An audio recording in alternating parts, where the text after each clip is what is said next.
If anybody thought teaching was difficult in a normal year, they should teach during COVID because it's insane. It's hard on the kids, really hard on the kids, but I think it's safer.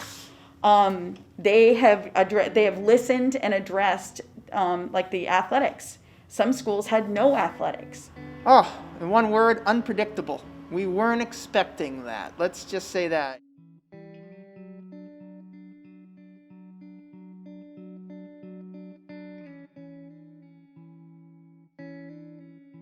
I'm April Guinness. I'm a math teacher, I'm a curriculum coordinator, and I'm a principal intern. Well, I'm Kelly Green. I have multiple roles at the school. My predominant position is I'm a middle school math teacher. This year I teach 8th grade math. In addition to full-time 8th grade math teaching, I teach driver education at the high school. In the fall season, I coach varsity soccer at the high school. My name is Rodney Brown. I am the athletic director here at Mascoma Valley Regional High School. I've been doing this now. I'm going on year number 2. At the end of the 2019-2020 school year, we got a phone call as curriculum coordinators. We found out that we would be going remote. COVID became too scary, placing students and staff members at risk in school. Preparing to teach from home was interesting. I brought home mini whiteboards and whiteboard markers in hopes of being able to make small videos for my students.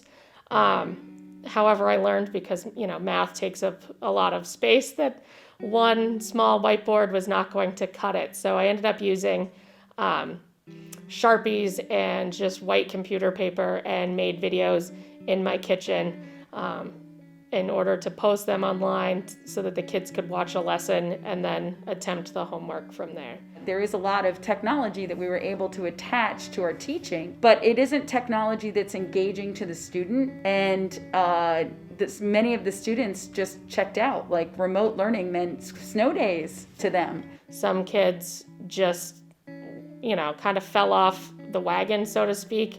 They were doing great in school, and then once we went remote and it just kept being remote, they just didn't handle it well. They didn't have the social connections that we have when we're in the classroom. It dwindled to less than 50% student participation, and we couldn't hold them accountable.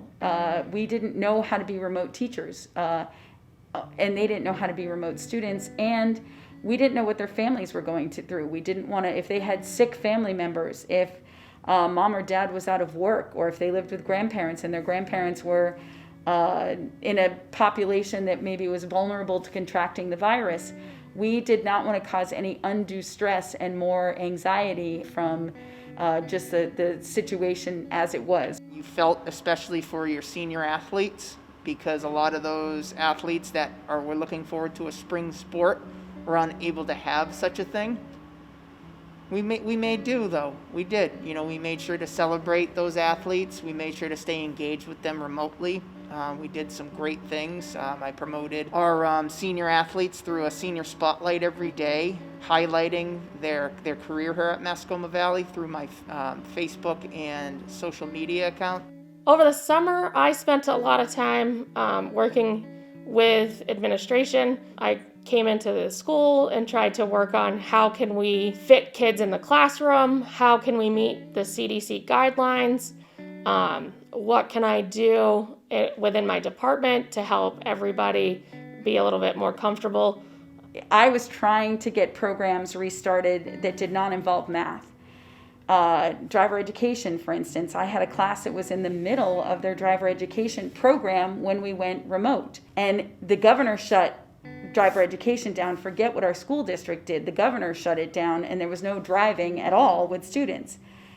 I think my preparation and my concerns about coming back were less than many other teachers, because I had already seen that if there was a practical process put into place in order to make it safe for the students to be together, that being together was really the best option. Safety, I would say, the biggest thing there. Like, how can we safely facilitate sports, and allow kids to have some sort of normalcy?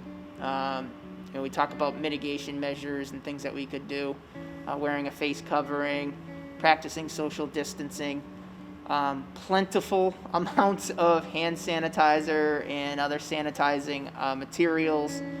I do have kids that are watching class remotely. So that means I set up a Google Meet when class starts, and the kids who are at home log in and they watch the lesson and do the assignments from home, and then they generally have to email with questions. So it can be a little tricky. When they arrive, they stay in this room literally all day, with the exception of recess and mask breaks. We eat in this classroom. They're taught math in this classroom, language arts, social studies, science, and literature. The teachers move. We have carts, and we go from homeroom to homeroom. Very happy to hear that we were approved as of this past week for winter sports. One of the biggest concerns that the school board had was masks, and our school is mandating masks. And I think that definitely calmed some of that concern. So recently, we had a staff member test positive for COVID. So we had to have an emergency curriculum coordinator meeting. The administration met with individual teachers and other members of the staff that might have come in contact with the person. The rest of us met and said, okay, what do we do? How are we going to handle this? We will try to limit contact as much as possible with that.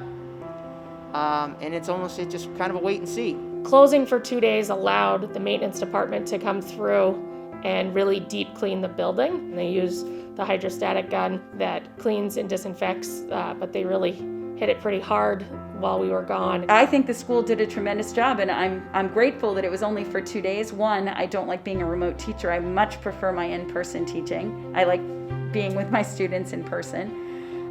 But also, it was a good dry run because, again, we were talking about what went well and what didn't go well. And so we have changed our remote model. Always going to be the first one to say, hey, we'll try it until they say we can't. So, we look forward to the winter sports season and moving toward that spring. Certainly, we all would like to go back to normal, but I think we've learned a little bit about ourselves through this too. And we've become a little gentler and a little kinder and a little more understanding because of the situation. So as much as it's mostly bad, there has been some good in this as well.